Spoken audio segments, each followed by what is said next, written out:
Top quality और consistent performance के लिए सिर्फ सिल्वर पंप्स। टॉप क्वालिटी और कंसिस्टेंट परफॉर्मेंस के लिए सिर्फ सिल्वर पंप्स, नाम याद रखना।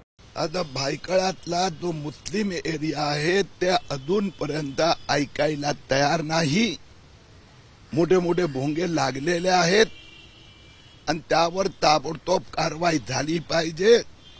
म्हणून मी इथली जे मशिदीच्या समोर पोलीस अधिकाऱ्यांना घेऊन जाऊन दाखवलं। पोलिसांनी आता मला सांगितलं की आमच्या त्या ठिकाणच्या भेटीनंतर मस्जिदीच्या ट्रस्टीने फोन करून कळवलं आहे की ते ताबडतोब भोंगे काढणार।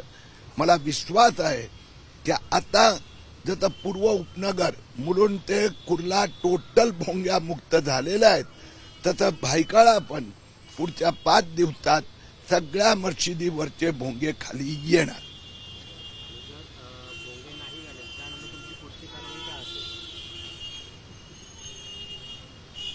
शंभर पोलीस स्टेशनचा मुंबई, ठाणे, नवी मुंबई, पनवेल मी भेट घेत आहे। हे 30वे पोलीस स्टेशन आहे।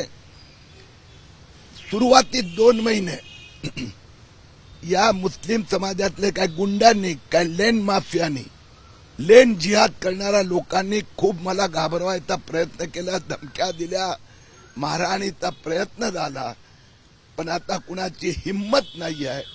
मुख्यमंत्री देवेंद्र फडणवीसचा निर्धार आहे की आम्ही पुढच्या 2 महिन्यात, मी तुम्हाला ग्वाही देतो, 1 महिन्यात मुंबई पूर्ण भोंगा मुक्त होणार आणि 2 महिन्यात महाराष्ट्र भोंगा मुक्त होणार।